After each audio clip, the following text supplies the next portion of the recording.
So, welcome everybody. Let's do a quick flyby. This is an ant. Anybody seen an ant lately? Those guys evolved like 99 million years ago. And so did Apache Ant, I would say. Apache Ant, just a build tool. It describes basically how you want your files cooked. So, two things that you might want to take note of. There's the jar task and the javac task. It's going to become very important in a few moments. This has been like old, right? Nobody does this anymore, but they do in the JavaScript world. It's called grunt and gulp, and everybody does them today, which is kind of odd. But in the Java world, we have Maven. Everybody loves Maven, right? It allows you to like specify, okay, this is my project, and I can copy it over and over and over again and have new projects with it. But it's more or less a love-hate relationship. Because on one end, it gives you a set of commands that you can run against a very nice folder structure. But then it tries to deal with the dependencies, and we all know how that works. Plus, it's very verbose. Not to worry, along came Gradle and made it all simple. So I would say, in the Java world, build tool, check. Nobody needs to worry about that anymore. But what about the front end? Is that the same thing with front end? Do we have all the tooling? Do we have what we need? My name is Maciej. This is my blog. This is my GitHub account. And if you want to give me a job, that's my LinkedIn account. So what is Webpack? Webpack is a module bundler. Hands up, who knows what's a module? Okay, that's a lot of people. For those of you who don't know, it's a rough equivalent to a Java class, since we're in a Java conference here. So from a Java file, we produce one Java class. From a JavaScript module, we produce a value. That's, I hope, very good representation. So what Webpack does, it takes all those different types of files and produces something that the browser can understand. Why is that important? Well, back in 2010 or 2014, you would say that a Java application, a JavaScript application or front-end application consists mainly of HTML, a CSS file, and JavaScript. That's for the content, that's for the presentation, and that's for the behavior. Well, it's 2016, my friends, and it's not so simple anymore because you never use HTML. You basically use one of those templating engines. For CSS, well, writing CSS is just lame, so you do less or Sass or whatever. And let's be frank, JavaScript is just obsolete. So you don't do JavaScript, you do ECMAScript, either 6 or 7 if you're brave enough, or you do TypeScript if you love Microsoft, or CoffeeScript if you're really great. So, on top of that, a web application consists of many other things like images, fonts, audio, and video. And this is why you should care. Webpack is a great compiler. So let's, ready for some action, everybody? Let's begin with a small magic. We're going to start a new project. It's an npm init that's running here. So we're just accepting all the defaults. And now we're loading a bunch of modules. I sure hope that's going to succeed. While it's doing that, we're going to go ahead and start with Webpack. So we need a Webpack config file, Webpack config.js. And as I said before, a JavaScript module exports a value. In this particular case, it's going to be an object literal here. What we're going to say is we're going to take that input file, and we're going to transport it into target, transform it into target, and bundle it with everything that we've got. Let's see how that works. So let's do a simple app, src main app.js, if I can type it correctly. And there's some small magic. Very simple application. It requires jQuery to run. We're not going to install jQuery otherwise than using npm. And that's what's running behind the scenes. That hopefully will succeed. And we're just setting the HTML of a body to hello world. Let's see how that works. Save everything. That sure thing succeeded. So Webpack. And yay, we have something to look at. That's not something you would normally look at. This is bundled jQuery with our application. To view this, we would normally require an HTML file that includes this. So let's create one new file. Let's do index.html. And with the magic of Emmet, we have a file. That's a very basic file. Please note it does not include the script anywhere, neither in the head nor in the body. To process that file, we're going to use Webpack again, and we're going to do this using a plugin. A plugin is a very interesting thing. So what it does, it spans from the beginning to the end of the processing process. As in, I wouldn't say compilation, because compilation, if you think about compilation, you take something that's in text form and you transform it into some kind of binary form.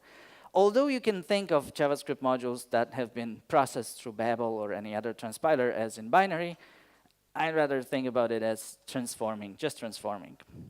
So here we're going to import that plugin. It spans throughout the process, okay? So when you start processing them, it can include new files, like in this case, or index.html. Now let's process that again. It looks like we have two outputs now. So one is the bundled file and one is in index.html. And let's see how that works. Yay, hello world. Everybody impressed? Yes?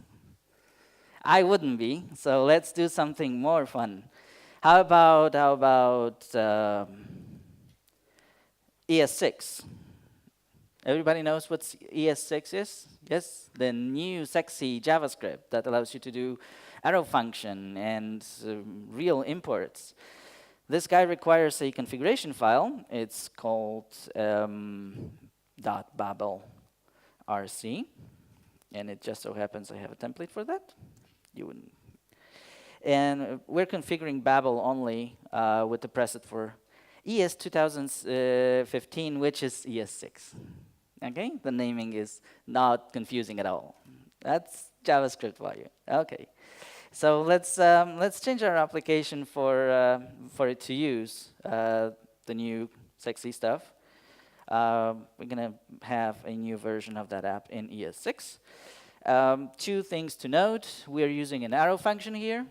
Okay, we're using an import, so we're not requiring anything. We're just importing. That's a huge difference for those who matters. And let's Webpack it again. Lo and behold, we have our bundle, we have the index, and it looks like it succeeded. Refresh the page, yay, lots of change. I mean, nothing has changed, which means everything works as expected. Okay, so now let's do something more fun. When you do an application, a web application, or any kind of application, you don't do it like you write everything from scratch and you're always perfect, and then you just basically run the application and collect money. You do iterations, and the shorter the iterations, the better experience, the dev experience you get. So in our case, what we're going to do is we're going to hop into the package.json, and we're going to use a tool that comes with Webpack. It's a companion tool. Not legal. A Webpack dev server. What this guy does, it runs as a regular server and serves all your assets that you have built using Webpack dynamically in memory, so the performance is quite okay. And let's try to run it then. that we can close, and we can open, and now we do npm start. Please note that in the package.json, we have a section called scripts. In this section, there are a few scripts that are known to npm that you can run just by typing npm and the name. As in our case, it's going to be npm start. By the way, everybody can see what's on the screen? Not too big, not too small? Okay, not screaming too much? Okay. That should be up and running in a few seconds. As you can see, it's going to serve, you saw this maybe, it's going to serve files on port 8080. And let's see how it looks like. Bang, our application. It's a bit smaller. Let's make it a bit bigger. Now it looks more or less the same. So we have a Webpack application that uses ES6, that uses hot reloading. Let's see how the hot reloading looks like. So when you open the console, you're going to see hot module replacement, waiting for signals, and hot module replacement enabled. That means you have everything configured as expected. For this configuration, you're going to want to have those two flags. When you include those two, no other configuration changes are needed in the webpack.config.js file, which is great. And now let's do some changes. Our app.js, let's add some more exclamation marks. And there they are. I didn't refresh anything. The module just reloaded on itself. But this is all very nice when you do like small application. When you get bigger, you need some form of linting. And in JavaScript, there's a magnitude of linters available. You can do pretty much all sorts of crazy things with this. I'm going to use ESLint because I'm using ES6. So it's called ESLint. And ESLint is very easy to just include in our configuration. You just do basically not this. Webpack ESLint. So let's stop here for a moment and let's consider what we have done. This here is using Babel for all the files that have .js extension. Okay, we're not processing anything that's under Node modules because that would overkill. That would be an overkill for us. For all the same files with the same .js extensions, or basically mapping this regular expression, we're also not processing any Node module files, but we are using a loader. So here's a loader and here's a loader. Why? This is the main processing stage. This is what you actually want to have. And this is just a testing, a preloaders phase. So we have two types of loaders, regular loaders and preloaders. How fancy is that? And our preloader is going to lint our source code as we go. Every single time you do a change in Webpack config file, you need to restart it. So let's start it again. And let's see what will happen when we refresh the page. Okay, so I am seeing some errors here. Let's see if this is expected. Yes, no ESLint configuration. So we need to configure ESLint as well. And it just so happens I have a pre-made configuration for it. .eslint_rc, lint_rc. And there's the configuration for you. I'm going to restart it again. That was quick. And now, there you go. Strings must use single quote. One of the more interesting comments that you can get from ESLint. I know it's lame, but this is one that I can easily fix on stage. So let's see what happened. We know that it happened in the src main app.js. It's line 4 in character 5. And what do we have there? So line 4, character 5. There is the guy. Let's do this. You happy now? Yay! ESLint is happy. So we have no issues with our code. It's a perfect example of completely non-functional application. I think there's just one more thing that I wanted to show with the configuration for Webpack, and that is less. Let's see if we can make this a little bit smaller so that still visible. Yes, this line is very important for us right now. What we're going to have is all the less files to be our style sheets. As I mentioned before, right now nobody codes less. Nobody codes CSS from, like by hand. Some people do, but it's really hard to maintain. So instead of doing that, you do less. Sort of a preprocessor for CSS. And you want to have 3 loaders here. I mean, that's crazy, right? Just style, then CSS, and at the end, just less? What the hell? If you imagine that this exclamation marks, those 2 guys, were a pipe, and you were grabbing over a catted file in a command line, that would be obvious, right? You have one command that you pipe the output to another command, and then you pipe it to another command. Quite easy, right? And sorted after all. So this is exactly what's happening. The output of one loader is being piped through to another loader, and then being piped through to yet another loader. Interestingly enough, I would always think that less is more sophisticated, so it goes first. No, it's not the case. You have to do it last. Why? I have no idea. Anyways, now that we have less and that we can process files with less extension, let's do a styles file. Less. And there we have a very simple less file. We see some properties of the less processor here being used later down the road down here. And how would we include a style sheet normally in a web page? You would have a link tag with href and whatnot. Well, that wouldn't be very scalable. What you want to have is in your app, you want to import that in styles.less. Obviously, we need to restart Webpack before we do this. And there you go. What did I do wrong? It's okay. It's in the current folder. My bad. If there's one mistake I can make, I will. And there we go. There we have hello world styled. We didn't change a bit in our index HTML, and yet the style sheet is here. So what's so great about it? Imagine, if you will, if we unhook this one and we put it to the left.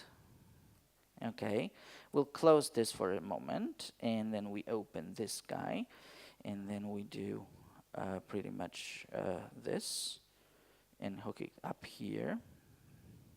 Please, baby, go down here. And now let's open the style sheet. Getting started, React, Ember, Angular. Jeez. There we go. Now what we're going to do is we're going to change the file, the style. Let's do red. It automatically reloaded. But what has been actually reloaded is the nice thing about it. It didn't reload the whole page. Not at all. It just took one file, one module, because the style sheet has been compiled into a JavaScript module. It loaded that underneath the hood, updated the module, and just included that dynamically in the page. Just like swapping, like think JRebel here, okay? So it's JRebel for free on the web. And not just with less. It's going to do the same thing with your JavaScript modules. If it's available for reloading, it'll reload in place. If not, it will do a full page reload. It's available for images. It's available for fonts. It's available for styles, for everything. If it can be dynamically updated, it will be. So that's been fun, right? But I don't think everybody wants to write a Hello World type application. These days, frameworks are at large. I mean, like frameworks. We have Angular 2, we've got React, we've got Ember.js. Don't use that one. I'm going to bitch about it a bit more, but just don't use it. How is Webpack compatible with those frameworks? Is it still going to work? Let's start with the biggest hype, which is Angular 2. With Angular 2, what you can get is a starter project, cd Angular 2. And just like, what's the change? Okay, CO.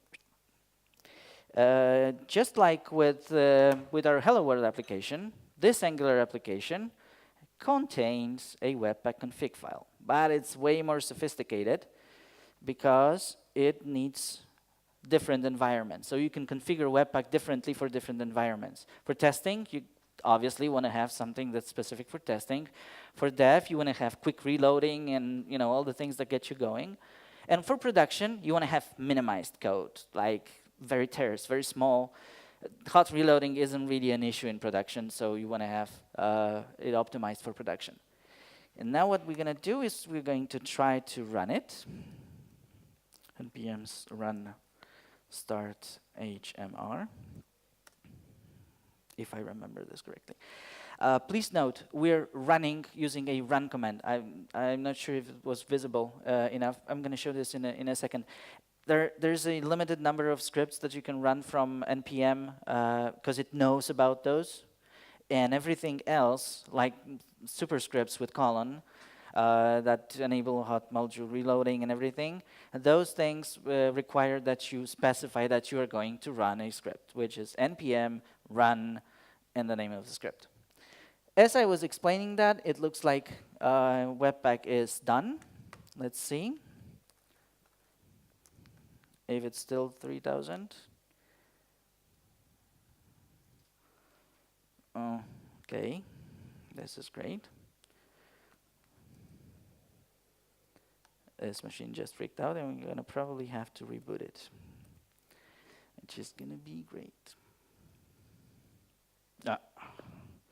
Okay, I'm going to try to restart this first.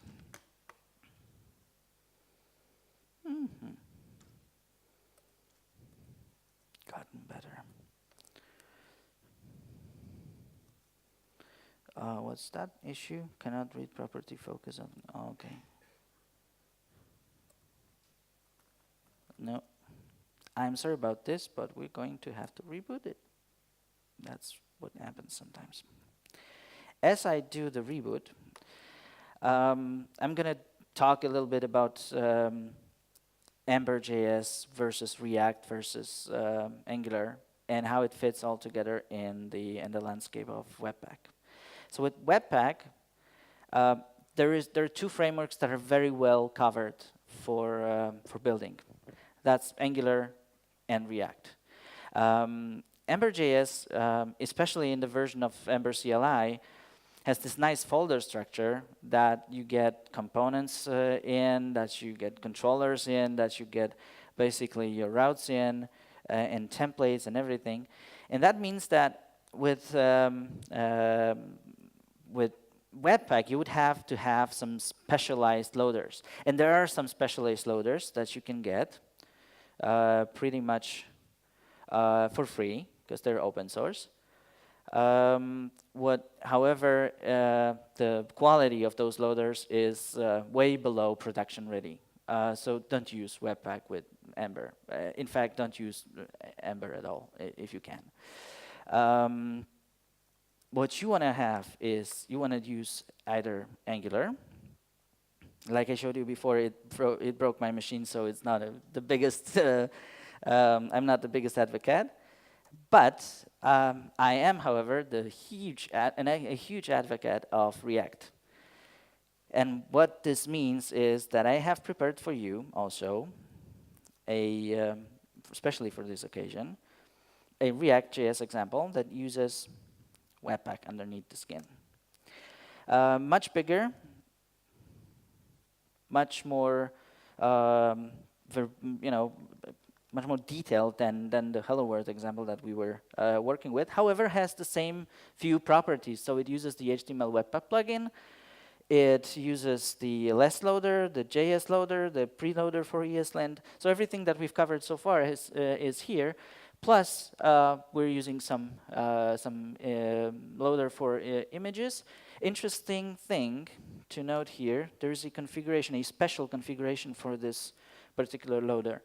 What it means that below 5K, we're going to include that inside the same JavaScript that's bundle.js. Okay, that's going to merge itself and be available right after the application has loaded. No need to download more. However, if we do more than that, we're going to name it in a special way and allow it to be downloaded. So you can either speed up your sprites and just bundle them in, or if you have like a logo or something, that will still be a module, still available for hot module replacement, but it's going to be a separate file. So this is interesting. And with styles, post CSS, I don't know if you've used anything like that anymore at any time, but this allows you to just write the modern type of CSS, and the prefixes for special browsers are going to be added automatically. So very nice thing to use. Please use it and write proper CSS. In JSON, if you want to turn your .json file into a module, there is a special loader called JSON loader. It's going to allow you to do this, which is pretty standard. Okay, so we have this configuration. Let's see if we can run it. I'm going to try to run it outside of the IDE. Maybe that will not break.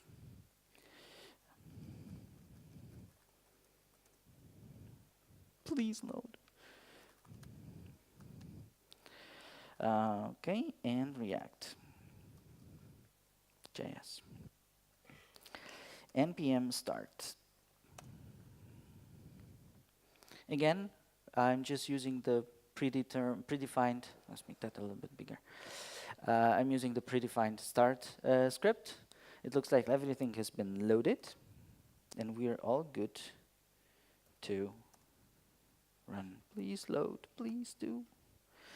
Yay, our React application, a very sophisticated one, is ready for us to explore. So what this is doing, what's the fuzz?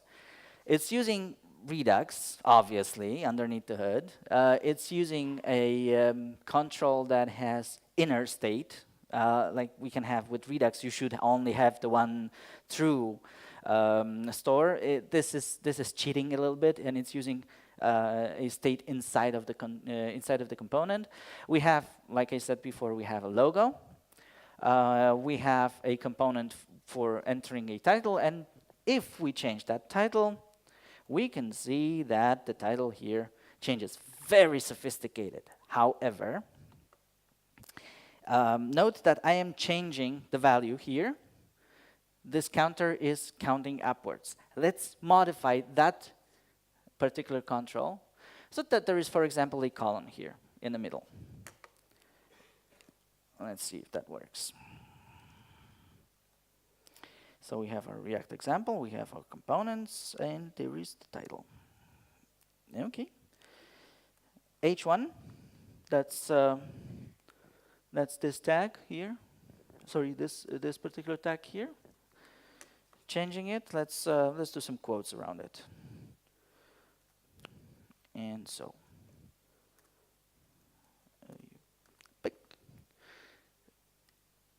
Oh, there are the quotes. I didn't reload anything. Please note, the counter has an internal state. It's still counting up. And there's no way it could have counted up to 100 in a matter of second, but still, it's counting up. It didn't reload. What happened? Okay, that's just fav icon. One of the modules got updated, And because I am using React here, and I'm not going to kid you, React is the best thing after sliced bread, really. If you want to have a framework for your next app, go with React, Redux, go with all the R stuff. Those are just great, especially because of the tooling. And this tooling here is specifically targeted for Webpack and React. It knows that a class or a component, in this particular case it's a functional component, it has one method. In the case of a regular file, a regular component, like with the counter that can have a state, you're going to have one method, and that method is called render, and it's still going to return some JSX. But this guy, I mean the hot module reloader, it just knows that the render method is the source of all your changes mostly, and it proxies that. And when you swap the module, it just knows not to destroy all the state. It just knows to reload the particular render method of a component, which is fantastic. I mean, you can do iterations with it like in no time. But that is not all. What you should be doing when you do a application, regardless whether it's a web application or backend application, you should write tests. Let's see how tests are working with this thing. This is going to blow your mind. I mean, it blew mine when I first saw this. So let's open another window, and let's hope this won't crash again. Okay, let's make this a little bit bigger. Okay, and like so. And now what I'm going to do is I'm going to run another command, npm run test watch. It's going to run on port 3001. So let's navigate to that port, localhost 3001. And lo and behold, we have a failing test because we modified that component. So let's get back to it. Let's get those quotes back where they belong. And now, check it out. You know what has been executed here? Do you have any idea what just happened? What just happened is that single test that was relying on the source file that has been modified, or more generally said, all the tests that have been, touching that single point of code that we have modified have been executed, and nothing more, nothing less. This is only possible because Webpack uses a sort of network of all your modules. That includes CSS files. That includes images. Even if the image is linked in through a less file or through a CSS file, that's still considered a module. So if you change it, a test that the component that had that less file was depending on will still be executed here. So think Infinispan with your favorite IDE, just for free in the browser, and you can do it on every single operating system for free. Infinispan used to cost something. I don't think it costs anymore. But this is here just because the hot module reloading works as it does. It's just great. You can obviously run all the tests at once. Just refresh that page. That's the little arrow in a circle, and you get all the tests executed. Now, to prove what I just said, I am going to change a file that is Redux. So we're not talking React here anymore. We're switching to the sexy backend, sexy state. There it is. And I have well, this is the reducer, and this is the hello world. So what I'm doing now, I am modifying a reducer for the title, giving it a different value. Note, I didn't touch anything, I didn't reload anything, but there were two things that relied on the on this piece of reducer that we have worked with. So this is the state part and the component part. Obviously, my component test isn't as nice as it should, because this should read that it's not right. But maybe it's on purpose. I don't know. I don't remember. Each and every time you run a component type test, the result is going to stick here in this quarter screen, so you can review what you have been doing while things failed and everything. So cool? Is that cool or what? Yes. Okay. Like I said, don't try Ember, don't try Angular, go with React. That's the future. But is that everything? For that, we're going to have to load the slides again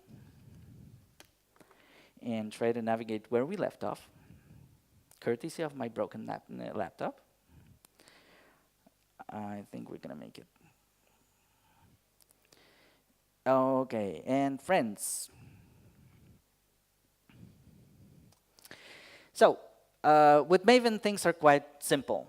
You do Maven clean to clean up your things. You do Maven install, test, and all the nice things that Maven provides.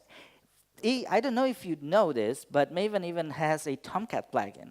So you can have a web application. You started with Maven Tomcat. That's going to be Tomcat 6, so it's fishy, but still, it's going to run your application.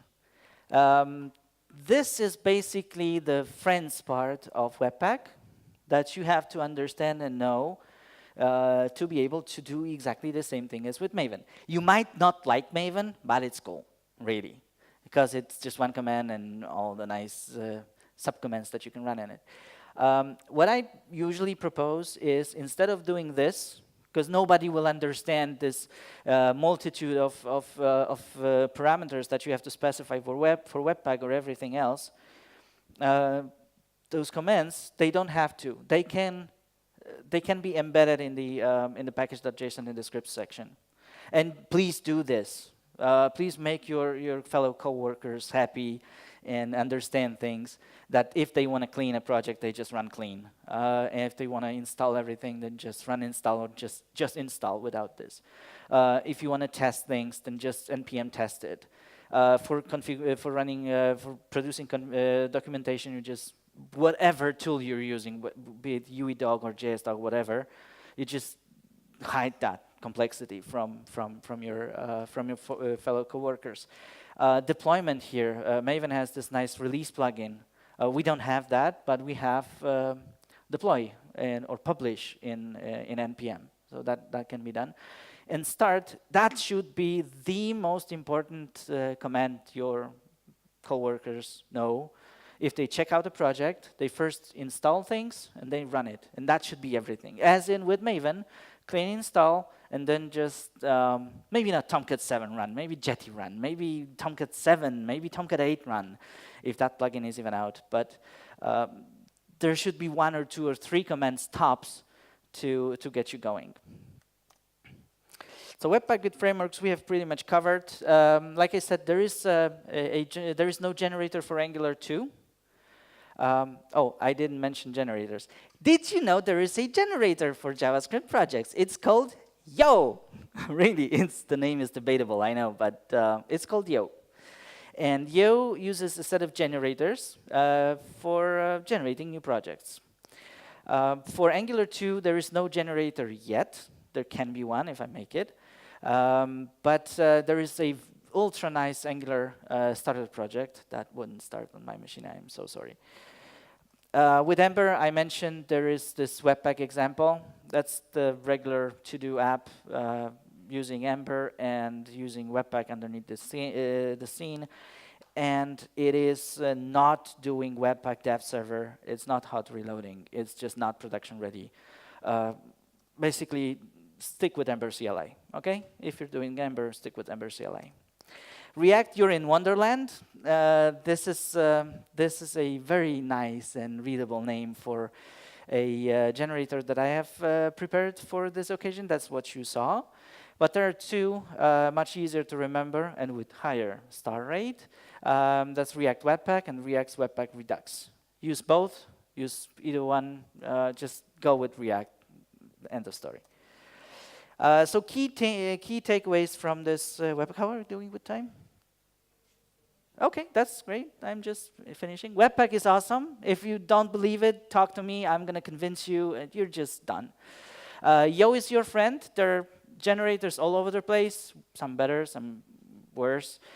Think Maven archetype generate or archetype create. I don't remember which one was actually generating the project. So Yo is the equivalent of Maven archetype. npm run all your commands. If you don't do this, your coworkers will hate you. I will hate you. And globally installed packages are evil. Put everything in your package.json because it's the equivalent of the dependencies in Maven. Thank you very much.